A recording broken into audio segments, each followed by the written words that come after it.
Welcome to Help Teach Love. You are listening to the 13 Secrets of Napoleon Hill. These 13 secrets are timeless and are believed to be the center of all success. This audio recording is a summary of Napoleon Hill's teachings. Apply these principles within your life to become the best version of yourself. Visit helpteachlove.com for free text and audio downloads of this recording. This audio recording falls under the public domain and all copyright laws are adhered. Visit the section below for further available resources. This is Help Teach Love with Napoleon Hill. The 13 Secrets of Napoleon Hill. This. 1. Desire. It is not accidental that Hill begins with desire. Success always begins with desire. Most people want to be successful. Wanting success is a waste of time. Worse, it just produces frustration. Only a burning, all-consuming, fervent, and passionate desire will produce the exceptional results that make up true success. Wanting is best understood by its second meaning in the dictionary. Lack. To want for something is to lack something, and so long as you merely want success, you will lack success. Wanting is mere wishful thinking. Desire, on the other hand, is an extremely potent force. It is a supreme motivator. It is a metaphysical principle of creation. Desire is an energetic emanation of the human spirit that enacts the law of attraction. Desire is the metaphysical equivalent of gravity. Desire draws to you the thing desired, or the elements that will constitute the thing desired. Desire is the fuel that ignites the fire that transmutes thoughts into things. The sad truth about most people who claim to want success is that they actually do not desire success. What they desire is comfort and security. The path to real success often demands that you give up comfort and security in order to gain rewards greater than mere creature comforts and minor financial security. For years, I wanted to be a millionaire. I wanted to no avail. It was not until, one day, in my frustration and anger, I graduated from wanting to truly desiring success, and as a result, I was almost magically catapulted into millionaire status. It was the burning passion of fervent desire that pushed me out of my comfort zone of mediocrity and security and empowered me to achieve real success. It was my desire that enabled me to get past the fear of failure and get past the frustrations of obstacles to achieve the success I had wanted for so many years. You must have or develop a burning passion for success. Without it, you are highly unlikely to achieve it. Get passionate or stay home. This is critical. Your desire must be specific. It must be attached to a clear and specific ideal, a clear and consistent thought picture of what success means to you. Desire is one of the 10 Ds of super success that I define, explain and elaborate on in the Self-Text Success Library books. 2. Faith. Hill says, all thoughts that have been emotionalized, given feeling, 2. Through desire and mixed with faith, begin immediately to translate themselves into their physical equivalent or counterpart. What he alludes to, but does not fully explain, is that it is our beliefs themselves that either empower us to soar to previously unimaginable heights or chain us to the lower echelons of achievement. Not only must you have a burning desire for a specific thought of success, but you must also have the faith or belief that success is not only available to you as an abstract, but it is your birthright, and all you need to do is claim it as your own, and it shall be yours. Your faith in your ideal and your faith in your right to the havingness of this ideal is crucial to your being able to end up having it. Most people have their faith or belief formed by the evidence of what has already happened or been made manifest. As a result, they find it difficult to believe in things that are not historically proven. If what has been historically proven for the masses and for you personally thus far is mediocrity, then without the belief in the potentiality of success as being as real as is the actuality of mediocrity, you will not be able to achieve the imagined ideal of success. Hill also goes on to say that autosuggestion or repeated affirmations can enable faith and belief. He does not address the issue of core beliefs that can, despite all affirmations to the contrary, imprison a person in lack and limitation. Hill himself was fortunate that his association with Carnegie and the other self-made successful people that Carnegie introduced him to enabled him, over time, to discard any core beliefs he may have had about wealth or poverty and success or failure and to take on new core beliefs. He was, in effect, brainwashed by his own research into the principles of success so that his core beliefs became those he wrote about. You may have to do the same. Brainwash yourself. Cleanse your mind of any limiting core beliefs you may hold so that new empowering beliefs can be installed. How to do that is addressed in the Self-Text Success Library. All the tools you need are there waiting for you to discover and apply so that you may achieve the success you desire. Faith is, indeed, to quote Christianity's greatest salesman, Paul, the evidence of things not yet seen. Doubt can turn a molehill into a mountain. Faith can move mountains. Know this: there are two separate energetic vibrational outputs of human consciousness that lead to creation or conscious manifestation when they are braided together. The first is concrete, specific, repetitive, idealized thought combined with desire, the emotionalized thought that Hill refers to.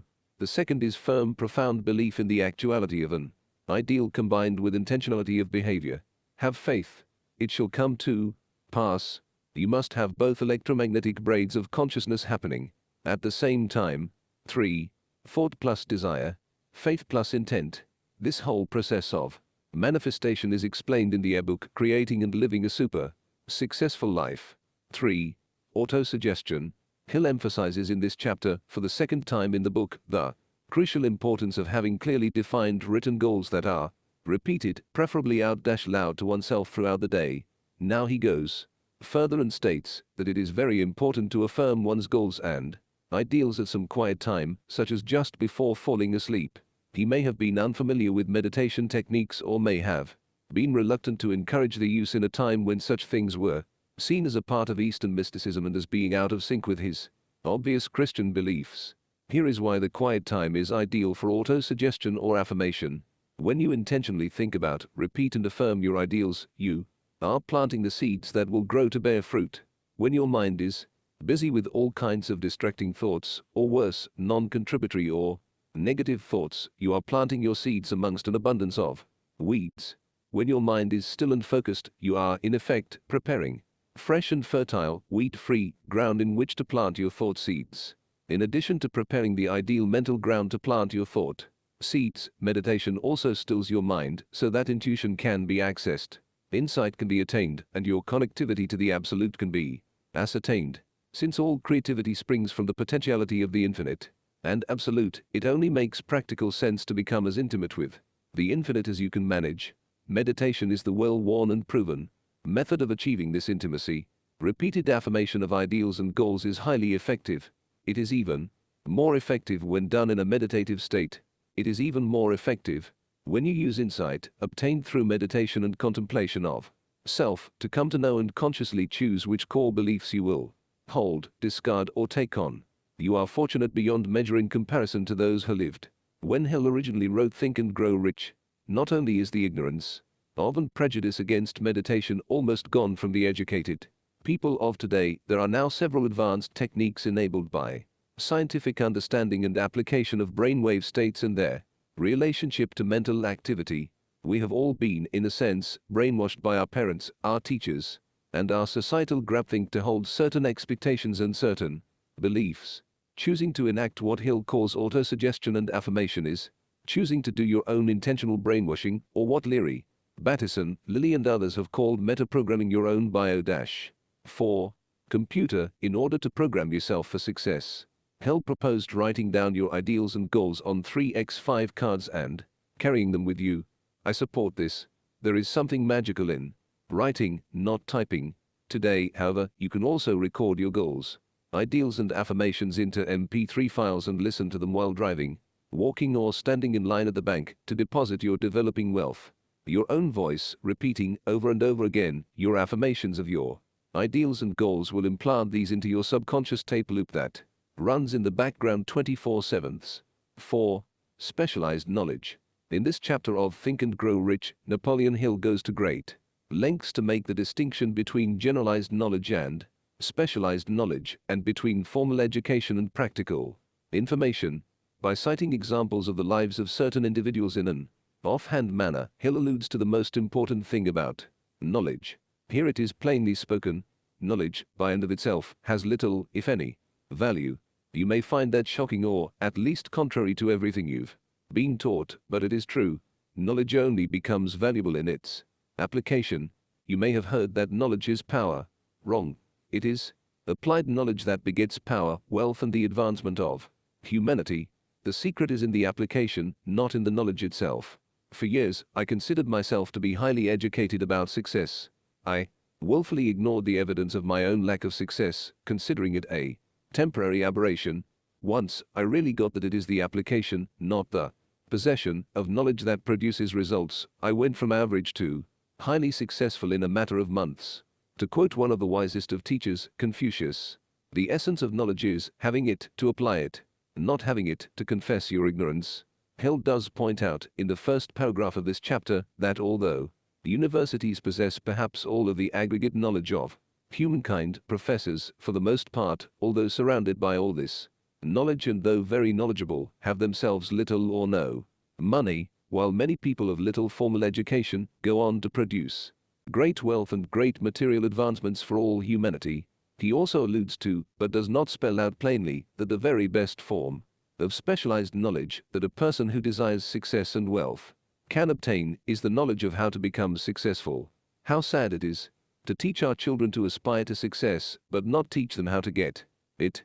We teach them that an education will bring them success and happiness, but neglect to tell them what specific education that is and 5. Further neglect to say that it is the application of the specific education that will bring success and happiness. Hill makes great use of the story of Henry Ford proving, in the courtroom, that although he was uneducated, he was not ignorant because, as he said it, any time I should wish to know something specific, I can simply push a button on my desk and some person who knows the answer will come to provide it to me. These days, with the accumulation of information and training being as easy as the click of a mouse, there is no excuse for not being successful in any field, except that you are ignorant of the principles of success, or, for some personal perversity, refuse to apply them to your life. 5. Imagination. In this chapter, Hill not only points out the role of imagination in human development, but also makes the clear distinction between the two main types of imagination, which he calls synthetic imagination and creative imagination. This distinction is a critical understanding I or others may have chosen to label and explain in our own writings these distinctions in different ways, but the labels do not matter. Most people who claim to use their imagination are using the type Hill called synthetic imagination. It is of little use, save for personal entertainment. The great humanistic psychologist William James had this to say about the same subject. Many people think they are thinking when they are merely rearranging their prejudices. Synthetic imagination is the manipulation of effects.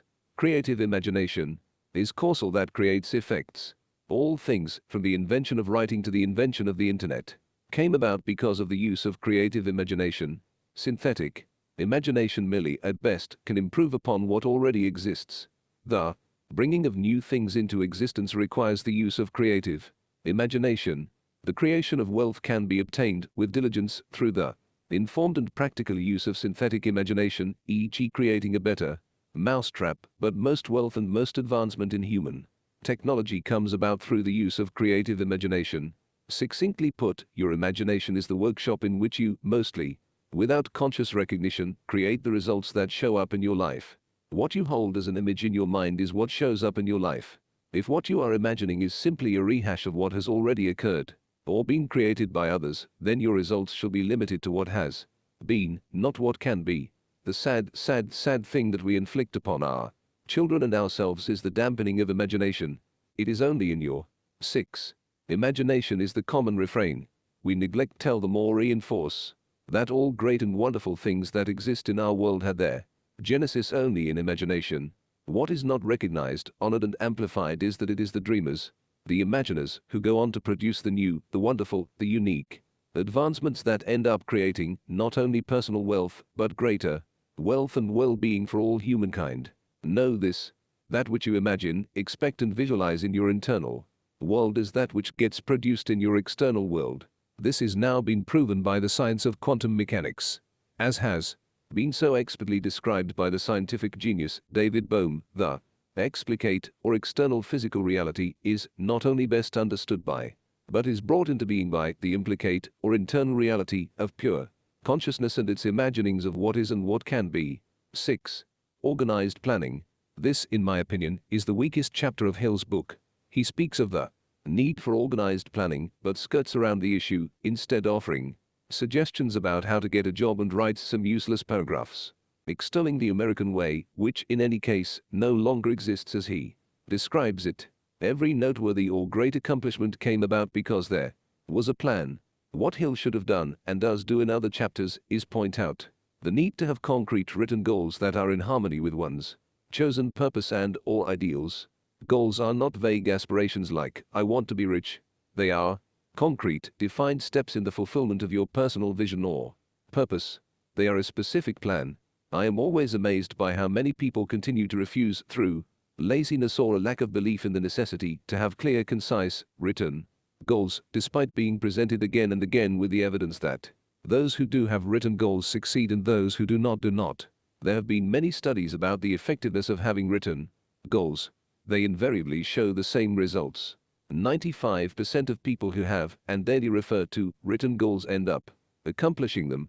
95% of people who do not have written goals do not accomplish much of anything.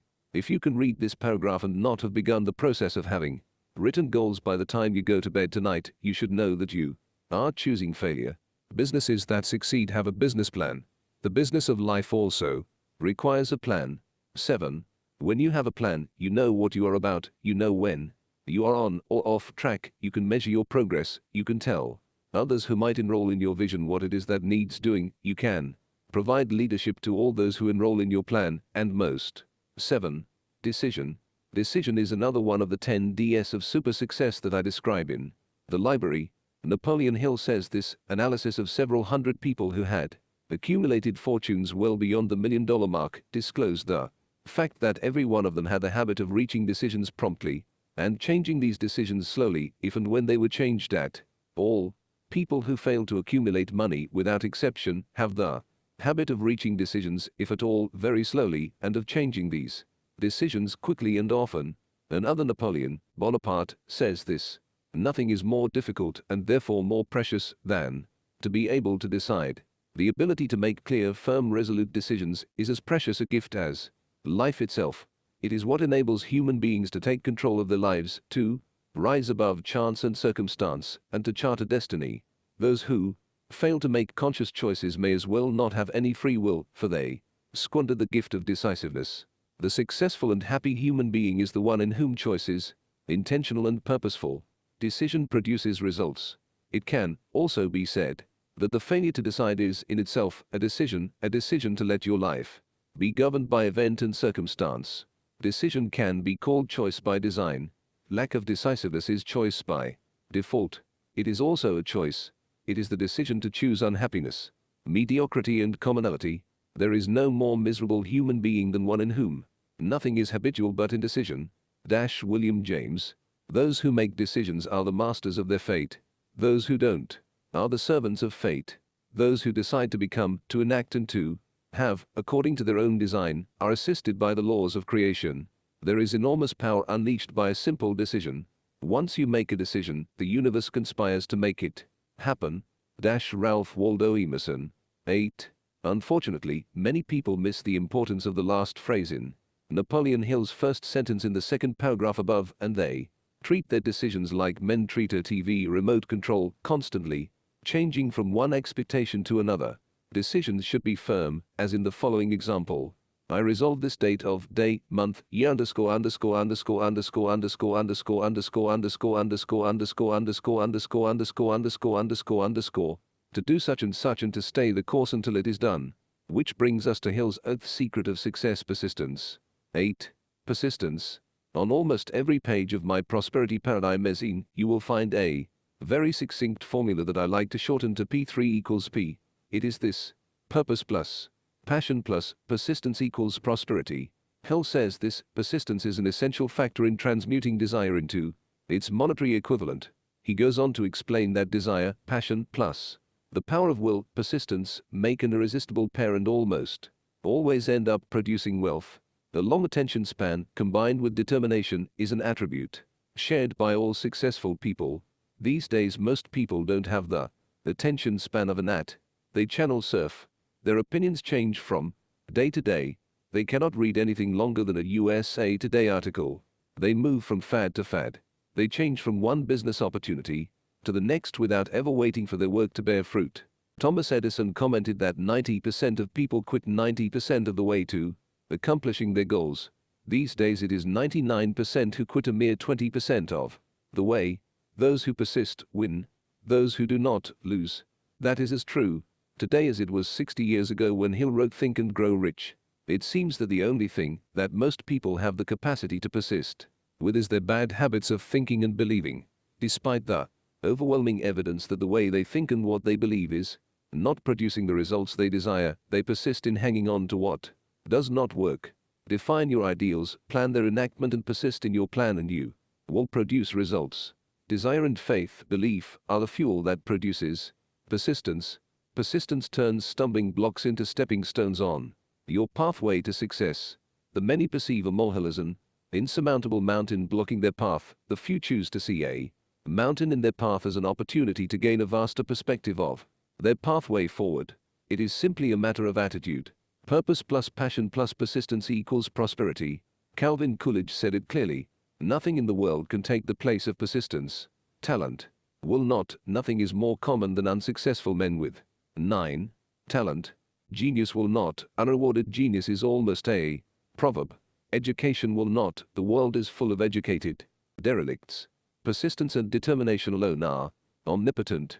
This is as succinct as I can say it. If you fail to persist, you will persist in failing. 9. Power of the Mastermind. This is my favorite chapter of the entire Think and Grow Rich book.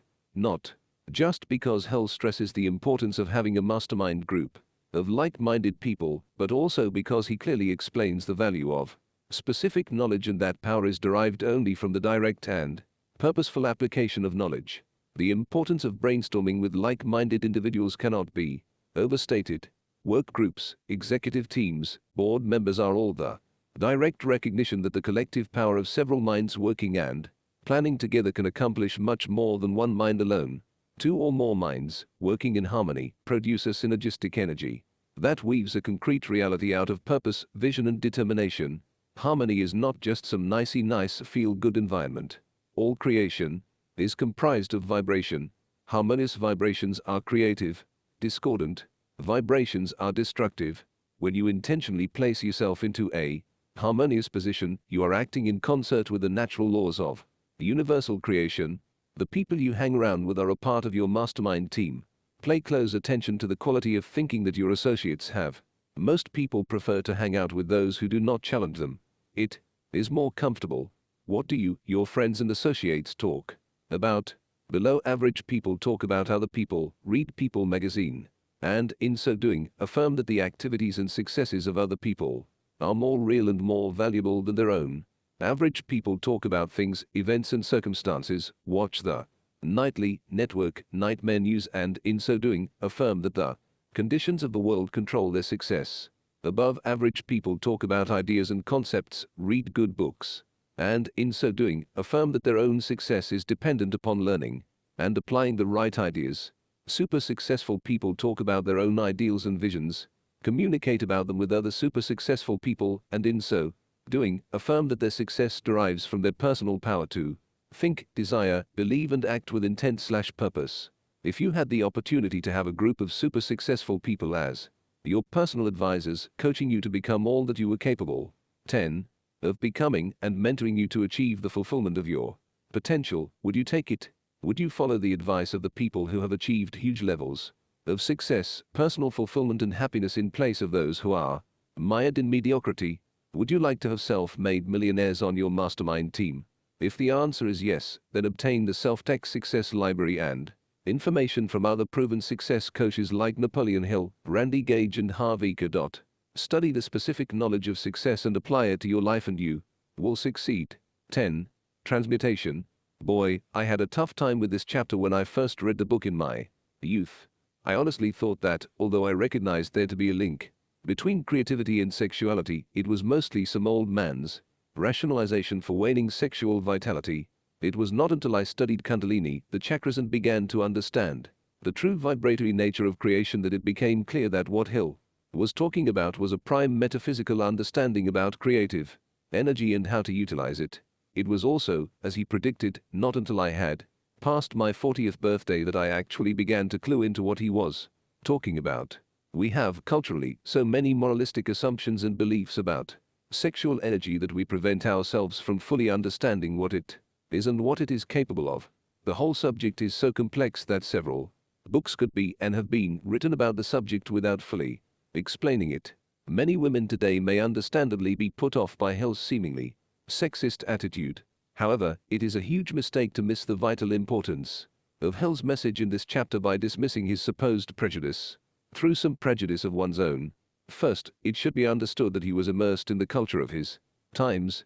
Second, it should not be missed that women have a greater innate capacity to consciously use sexual energy and attractiveness to get what they want in life, and that many men need to be educated about their own power. Sexual energy is also closely related to charisma, and charisma attracts not only people, but wealth and power. The drive for success is coincidentally often also strongest in those who also have a high sexual drive. The truly empowered person is one who has learned, as Hill says, to transmute much of that sexual energy into creative energy and not squander it in vain physical pursuits. 11. The subconscious mind.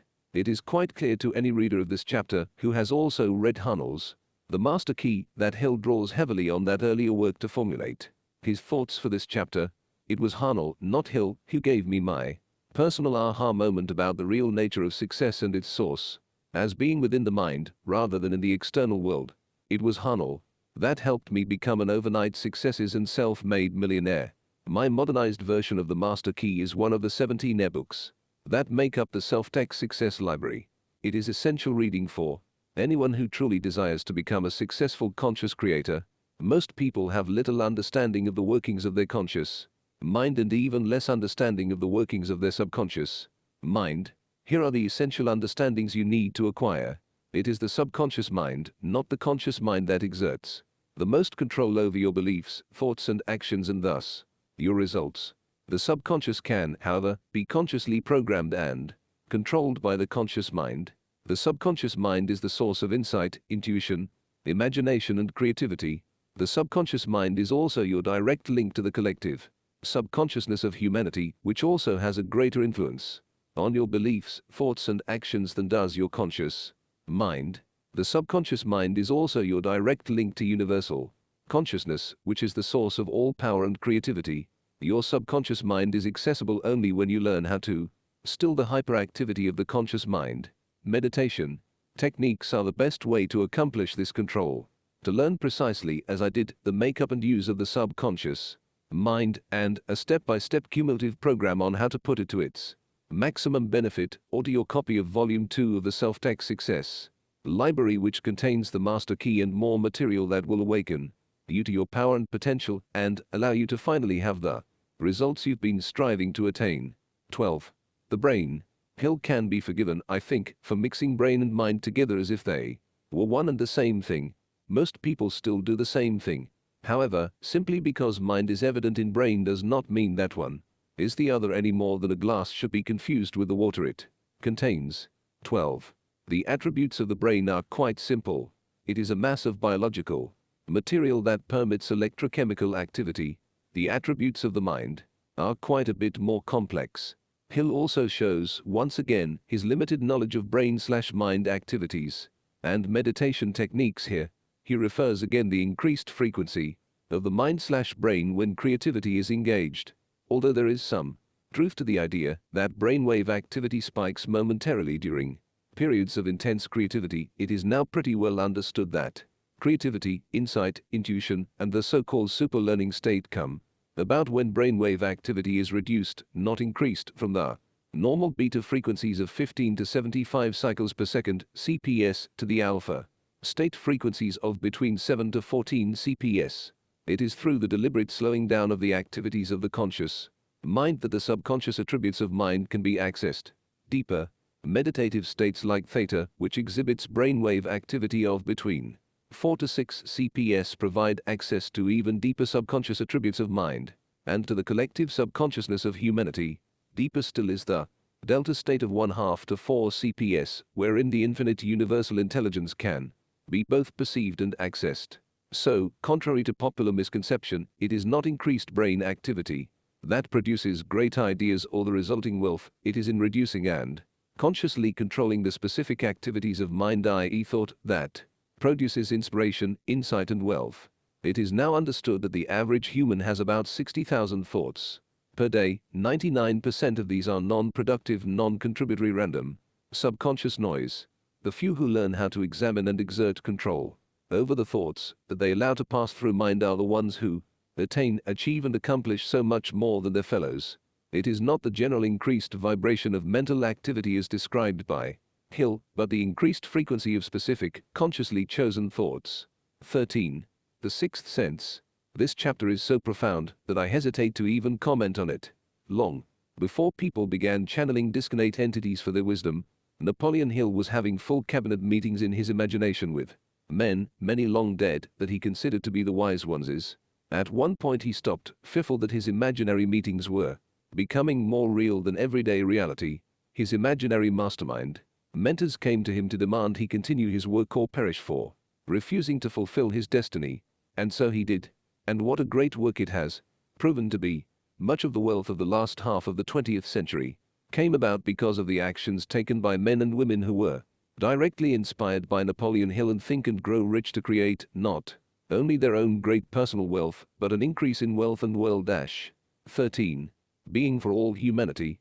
What Hill calls the sixth sense is your direct and intimate connection to the infinite, ineffable universal mind, source of all that is and all that can be. You are the channel whereby the infinite makes manifest the finite. You are wealthy beyond measure. All you need to do is to claim your birthright. Think clearly, purposefully, creatively. Attach to those idealized thoughts a passionate desire to have them made manifest. Have faith that it shall be so. Attach to your belief the firm intent that your being the sand. Actions will cause the ideals to be made real. And so it shall be. Think and Grow Rich is a gem. It should be required reading in all schools. Even its few errors are themselves apparent to us now these 60 years later, due mostly to the advances that have come about, in great part, to the knowledge and inspiration provided by Hill himself. If you have not yet read Think and Grow Rich, read it now. If you have read Think and Grow Rich, read it again now. If you have read it again, memorize it. If you have memorized it, put it into practice. You will indeed be able to think and grow rich in so many ways. Closing thoughts. What exactly are you thinking? Why? To what purpose? What are you desiring? What do you have faith in? Yourself and your right to wealth. 2. What intent do you think what you think, say what you say, do what you do? Here is Napoleon Hill's secret of success explained. Clear, consistent thought entwined with fervent desire, combined with profound belief entwined with purposeful intent, creates the results you consciously choose to have in your life. Create an ideal, form a plan, affirm its reality and persist until it is made manifest. Know that you are given the power to create what you desire.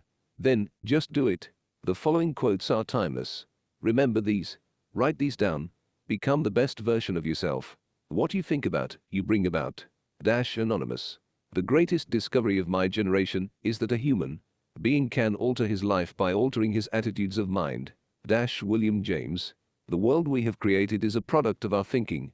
It cannot be changed without changing our thinking. Albert Einstein. 14. We are what we think. With our thoughts, we make our world. The Buddha. Summary.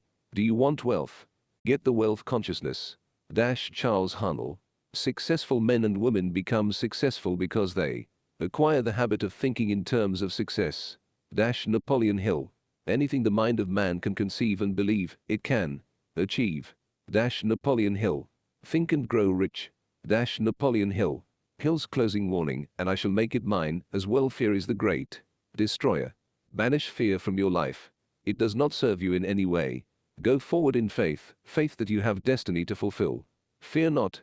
There is, after all, nothing to fear except fear itself. And it is a mere phantom, a ghost that disappears in the light of awareness.